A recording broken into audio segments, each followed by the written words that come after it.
परी का जादुई लहंगा। नत्थूपुरा गांव एक बहुत सुंदर गांव था।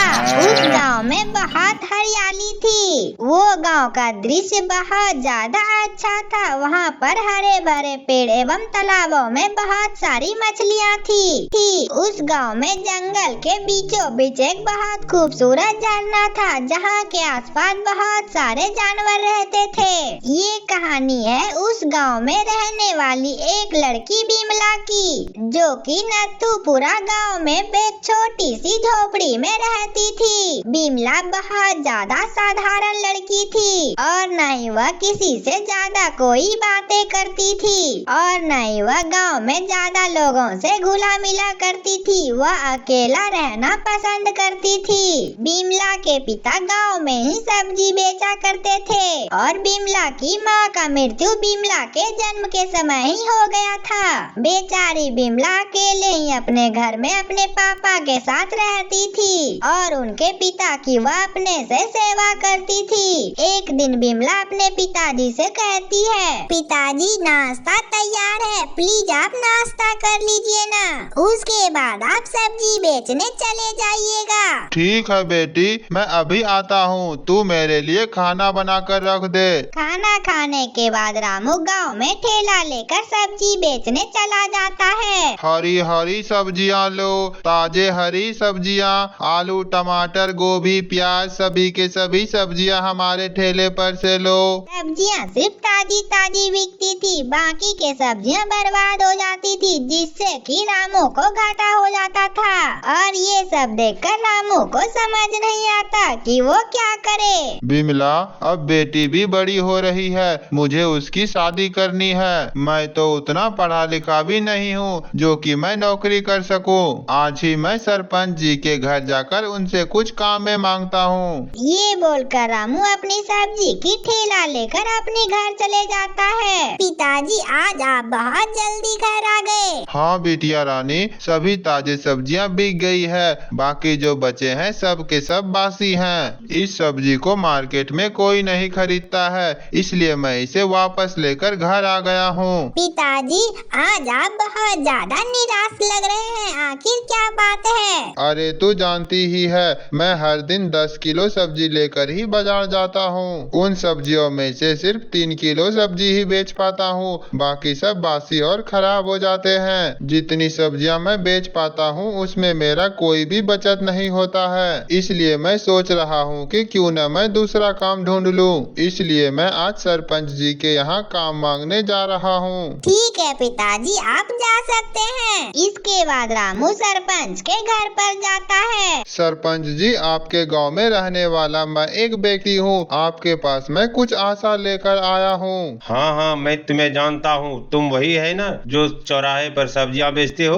और नदी के पास रहता है। हाँ सेठ जी, आपने सही पहचाना, आप तो बहुत महान हैं। आपकी कृपा दृष्टि हमारे ऊपर बहुत बनी हुई है। हाँ, मुझे अपने गांव की सभी खबर रहती है और कौन क्या कर रहा है और तुझे क्या काम है। मालिक, सब्जी में मेरी कोई भी बचत नहीं हो रही है। मेरी बेटी भी अब बड़ी हो चुकी है, अब मेरी बेटी की विवाह भी करना है। अगर आपके पास मेरे लिए कोई काम हो तो मुझे बता देना, मैं कोई भी काम करने के लिए तैयार हूँ। हाँ, अगर तुझे काम चाहिए तो कल से आ जाना और कल से तुम मेरे नौकरों के साथ काम कर लेना और बदले में मैं तुझे 6,000 प्रति माह दे दिया करूँगा। इतना कह के रामू अपने घर पर वापस आता है और अपनी सारी कहानी अपनी बेटी बिमला को बताता है। बिटिया, सरपंच जी ने मुझे काम पर रख लिया है। मैं सोच रहा हूँ कि सुबह सुबह जाकर सब्जियाँ बेच लूँ और बचे टाइम में जाकर सरपंच जी के घर पर काम भी कर दूँ। पिताजी, अब आपका उम्र हो चली है, अब आपको इतना ज्यादा काम शोभा नहीं देता। आप सब्जियाँ बेचिए, मैं सरपंच जी के यहाँ काम करने चली जाऊंगी। लेकिन बिटिया। लेकिन वेकिन कुछ नहीं पापा, मैंने कहा ना, अब आप ज्यादा काम नहीं करेंगे। रामू जानता था कि बिमला नहीं मानेगी, इसलिए वो बिमला को नहीं रोकता। अगली सुबह बिमला घर की सारी काम खत्म करके सरपंच के यहाँ काम करने जाती है। बिमला एक नौजवान लड़की थी। बिमला मन लगा के सरपंच जी के यहाँ काम कर रही होती है, तभी वहाँ पर सरपंच आ जाता है। लड़की, तुम रामू का आपका बेटी है ना? हाँ सेठ जी, वो मेरे पिताजी हैं। लड़की, वह तो बोल रहा था कि मैं काम पर आऊँगा। या तो तुम करो, कोई करे, मुझे काम से मतलब है। मालिक, पिताजी की अब उम्र हो गई है, इसलिए मैं काम पर आई हूँ और उनसे ज्यादा काम नहीं होता है, इसलिए मैं उसके बदले काम पर आया करूँगी। ठीक है, क्या तुम्हारा मैं नाम जान सकता हूँ? मेरा नाम बिमला है सेठ जी। बिमला, वाकई में नाम तुम्हारा बहुत खूबसूरत है, बिल्कुल तुम्हारे जैसा। और बिमला को सेठ की हरकत बिल्कुल भी अच्छी नहीं लगती, परंतु वह अपने कामों में लग जाती है। इसी तरह कुछ दिन निकल जाते हैं और बिमला दिन भर सरपंच के घर में काम करती और सरपंच दिन भर उन पर नजर रखता था, परंतु बिमला कुछ नहीं कर सकती थी और वह अपनी काम करके चुपचाप घर आ जाया करती थी। एक दिन बिमला सरपंच के घर पे खाना बना रही थी, तभी वहाँ पर सरपंच आ जाता है और कहता है, बिमला, मैं तुमसे कुछ कहना चाहता हूँ। हाँ कहिए न सेठ जी, आपको कुछ चाहिए क्या? बिमला, मैं तुम्हें भले के लिए ही कहता हूँ। तुम्हारे पिताजी अब बूढ़े हो चुके हैं और उससे कुछ काम नहीं हो पाता। मैं उसका सारा परिस्थितियाँ समझ सकता हूँ, इसलिए मैं कह रहा हूँ तुम मुझसे शादी कर लो। मैं रखने के लिए बिल्कुल तैयार हूँ। मैं मानता हूँ कि शादीशुदा हूँ। सेठ जी, आप ये कैसी बातें शर्म कर आया रहे है? हैं? ये सब बातें तुम आपको चुल्लू शोभा पर नहीं पानी में देता। जाके मैं डूब आपकी के बेटी की आ जाओ। बीवी हूँ। देख बिमला, मैं तुम्हारे भला के लिए ही बोल रहा हूँ। अगर मेरी बात तुम्हें अच्छा नहीं लगी तो तुम कल से काम पर आने की कोई जरूरत नहीं है। सेठ जी, क्या आप मुझे ये काम से निकालेंगे? मैं खुद ही इस काम को छोड़कर जा रही हूँ। लानत है आप ऐसे कलमुहे लोगों पर। बिमला ये सब बातें कहकर अपनी घर आ जाती है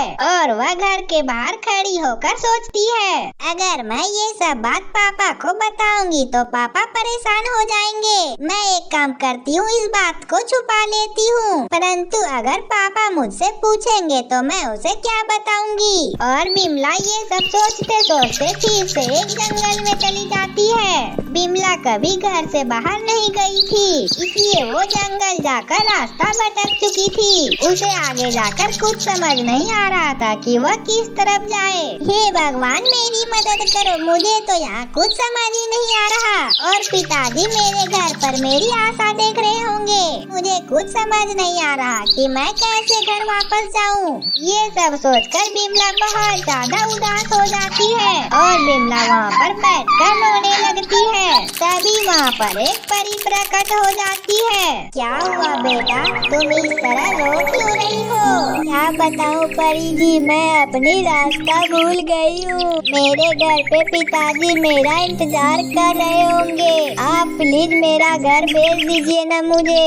बिमला, तुम इतनी सी बात के लिए इतना परेशान हो? तुम्हें अभी घर जाना है ना, मैं तुम्हें तुरंत ही घर भेज दूंगी। परी जी, मैं अगर सच कहूँ तो मैं इसलिए परेशान हूँ। मैं आपको कैसे बताऊँ कि मेरे साथ क्या हुआ है? बिमला, मैं सब जानती हूँ और तुम्हारे साथ क्या हुआ है मैं जानती हूँ, इसलिए मैं तुम्हारी सहायता करने आई हूँ, परंतु आप मेरी कैसे सहायता कर सकते हैं? बिमला, मेरे पास एक जादुई लहंगा है जिसकी मदद से तुम कुछ भी ले सकती हो। मैं तुम्हारी सारी इच्छाएं पूरी करूंगी।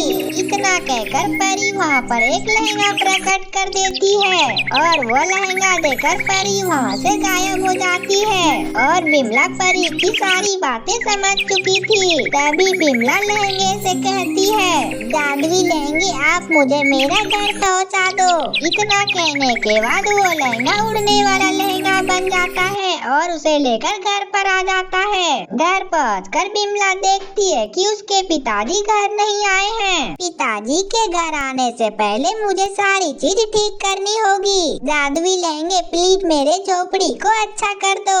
बिमला के इतना कहते ही वह झोपड़ी एक बहुत अच्छी घर हो जाती है। वो झोपड़ी एक बहुत अच्छा घर में बदल जाता है।